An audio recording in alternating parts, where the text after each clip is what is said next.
Hi friends, warm welcome to you all of you in my channel DK's Khabrilal. Friends, जैसा कि आप लोग जानते हैं कि हम लोगों ने अभी तक पार्ट 1 से लेकर पार्ट 7 तक की one linear question series Tom और मैकेनिक्स की कंप्लीट कर ली है, जो कि बहुत ही ज़्यादा इंपॉर्टेंट है SCJEN के लिए। जी हाँ फ्रेंड्स, मैं आपको दावा करता हूं कि आप अगर मेरे चैनल के साथ जुड़े रहे और तैयारी करते रहेंगे तो जो आने वाले सितंबर अक्टूबर में जो एग्जाम होने वाली है SSC JEE की, उसमें आप लोगों को ज़्यादा से ज़्यादा क्वेश्चन टॉम और मैकेनिक्स के इससे मिलेंगे। और आने वाले जब ये मेरी सीरीज टॉम और मैकेनिक्स की खत्म हो जाएगी कुछ ही दिनों में, 2-3 दिनों में, उसके बाद मैं आप लोगों के लिए सोम और थर्मल, मतलब जितने भी टेक्निकल हैं, उसके बाद फिर रीजनिंग हो, जीके हो, GS हो, सारे कुछ मैं आप लोगों को बताने वाला हूं। बस आप 90 डेज जो मैंने आप लोगों को फर्स्ट वीडियो में बताया था कि वो दे, ठीक है। तो चलिए हम बिना देर के शुरू करते हैं। लेकिन हाँ, स्टार्ट करने से पहले अगर आपने मेरे चैनल को सब्सक्राइब नहीं किया है तो सब्सक्राइब कर दें, बेल आइकन को क्लिक कर दें और ज़्यादा से ज़्यादा शेयर करें, ताकि स्टूडेंट्स ज़्यादा से ज़्यादा स्टूडेंट्स पर आए, वो अपनी प्रिपरेशन को, तैयारी को देखें कि वो कितने पढ़े हैं, कितने नहीं पढ़े हैं, क्या उनकी तैयारी हो रखी है, कहीं कोई क्वेश्चन छूट तो नहीं गया, ठीक है। तो मेरे चैनल को सब्सक्राइब जरूर करें फ्रेंड्स, क्योंकि मैं आपसे रिक्वेस्ट करता हूं कि आपको सब्सक्राइब करना है, ओके। तो मैं चलता हूं। आप जो मैंने जो कर रखा था 130 क्वेश्चन पहले कर रखा था, तो आज जो क्वेश्चन नंबर है वो 131 से है, फॉर हाई स्पीड इंजन, ठीक है। यहाँ पर जो बात की जा रही है हाई स्पीड इंजन की बात की जा रही है। For high speed engine the cam follower should move with, cam follower जो होता है हाई स्पीड इंजन में वो कैसा मूव करता है, तो वो साइक्लोइडल मोशन में मूव करता है, ठीक है। Question number 132, the minimum required centre distance of 2 mating spur gear is decided based on. देखो यहाँ पर क्वेश्चन क्या कह रहा है, the minimum required centre distance, जो सेंटर की जो डिस्टेंस होती है 2 स्पर गियर को अगर मेट करे, ठीक है, 2 स्पर गियर है, उसको हम अगर आपस में मैचिंग कर रहे हैं, दोनों को मिला रहे हैं, तो उसकी जो मिनिमम रिक्वायर्ड सेंटर की जो डिस्टेंस होगी, वो जो कहते हैं उसको वो किस पर डिपेंड करती है, मतलब उसको क्या कहते हैं, बेस किस पर बेस्ड होती है, ठीक है। तो वो किस पर बेस्ड होती है, फैटिक स्ट्रेंथ ऑफ द मटेरियल, ठीक है, वो फैटिक मटेरियल की फैटिक पे निर्भर करती है। Question number 133, which of the following bearing can take large thrust load, तो इसमें से कौन एक तरह का बियरिंग है जो कि बहुत ज्यादा थ्रस्ट लोड अपने ऊपर बियर कर सकता है, तो है एंगुलर कॉन्टैक्ट बियरिंग, ठीक है। क्या है, एंगुलर कॉन्टैक्ट बियरिंग, ये हो गया। Question number 134, which of the following statements regarding miter gear is correct, okay. यहाँ इज है, यहाँ पर मैं आई बाय मिस्टेक मिसयूज हो गया, तो यहाँ पर इज है। Which of the following statement regarding miter gears connect, ठीक है। तो मीटर गियर जो है उसमें क्या होता है ना कि इक्वल स्पीड होता है, ठीक है। N1 W1 is equal to W2 और N1 is equal to N2 होता है, ठीक है। तो आप उससे ये चीज को देख सकते हो, तो इक्वल स्पीड इसकी आंसर हो जाएगी। क्वेश्चन नंबर 135 में आते हैं अब हम। तो क्वेश्चन नंबर 135 है, regarding journal bearing under film lubrication condition which of the following statement is correct, frictional resistance is. तो जनरल बियरिंग की बात करिए जिसमें लुब्रिकेटिंग एक कंडीशन है, तो इसमें से कौन सा कंडीशन स्टेटमेंट जो है वो सही है। बहुत सारे आपको स्टेटमेंट दिए रहेंगे, तो उसमें से कौन सा स्टेटमेंट सही है किसके लिए, तो फ्रिक्शनल रेजिस्टेंस। तो जर्नल बियरिंग में जो फ्रिक्शनल रेजिस्टेंस होता है वो डायरेक्टली प्रोपोर्शनल होता है स्पीड ऑफ द रोटेशन के, ठीक है। तो क्वेश्चन 135 का आंसर होगा proportional to the speed of rotation. Friends, मैं आप लोगों को फिर से बता दूं, अगर आप लोगों को कोई क्वेश्चन में डाउट है तो आप कमेंट बॉक्स में कमेंट करें, मैं उसका रिप्लाई दूंगा, और जो भी जहां पर भी आपको सुधारना रहेगा तो मैं उसको सुधार दूंगा। जाहिर से अब बात रही कि आप तैयारी कैसे करोगे, तो जितनी भी क्वेश्चन मैं आप लोगों को करवा रहा हूँ, आप उसको एक अलग से कॉपी ले लो, चाहे एक पेज ले लो, बंडल ऑफ पेजेस आते हैं, उसमें आप एक क्वेश्चन जो मैंने अभी तक 1 से लेकर जितने भी मैं कराते जा रहा हूँ उसको टॉम हेडिंग देकर उसको लिखते जाओ आप एक लीनियर में। तो उससे क्या होगा कि क्विक रिवीजन में आप लोग को आसानी होगी, ये आपका शॉर्ट नोट्स की तरह काम करेगा। क्वेश्चन नंबर 136 पर आते हैं।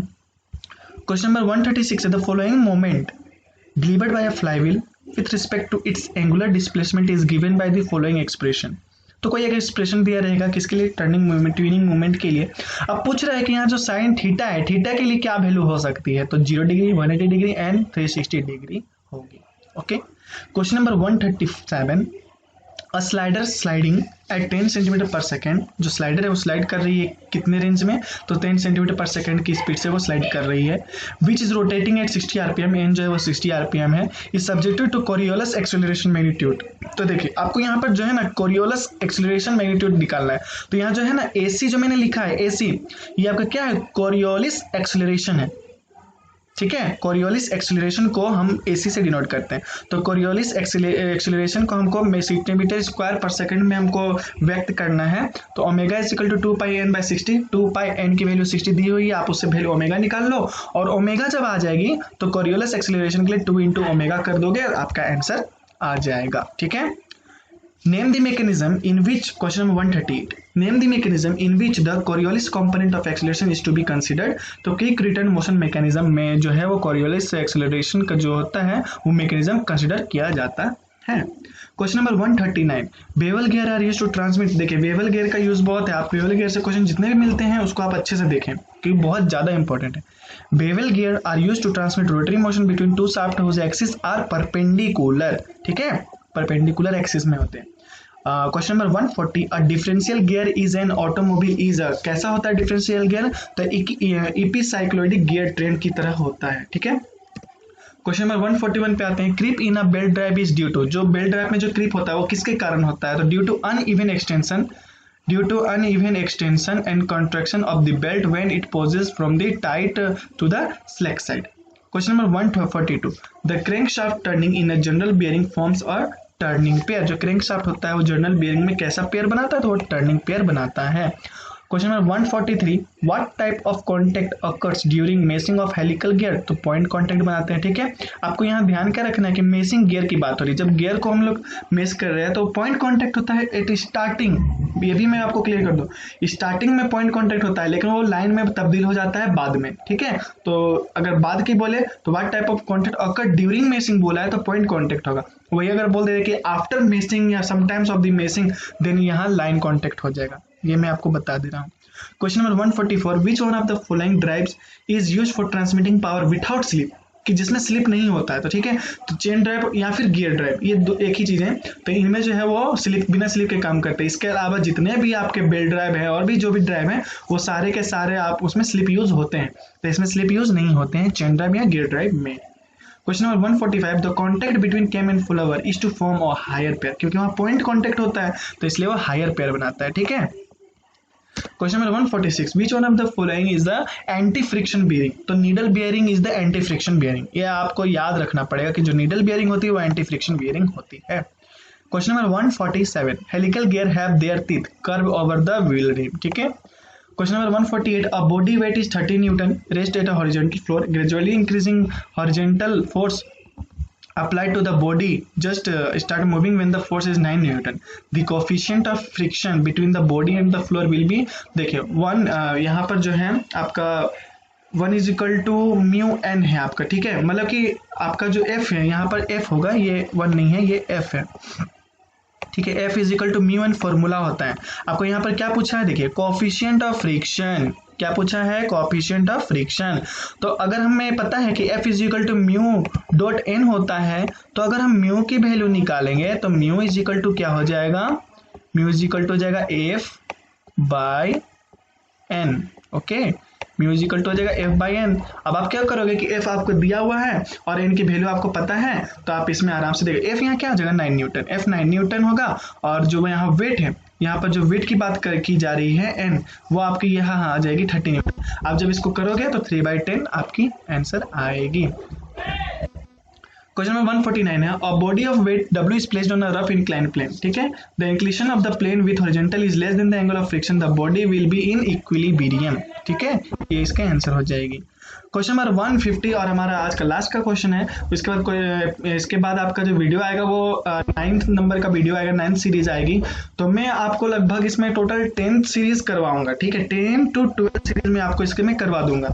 उसके बाद मैं स्टार्ट करूंगा सोम का। ठीक है, इसके बाद जो मैं करूंगा सोम का, इसलिए अगर आपने सब्सक्राइब नहीं किया तो सब्सक्राइब कर ले, आगे आने वाले वीडियो आपको नोटिफिकेशन पर मिल जाएगी। क्वेश्चन नंबर 150 स्टार्ट करते हैं।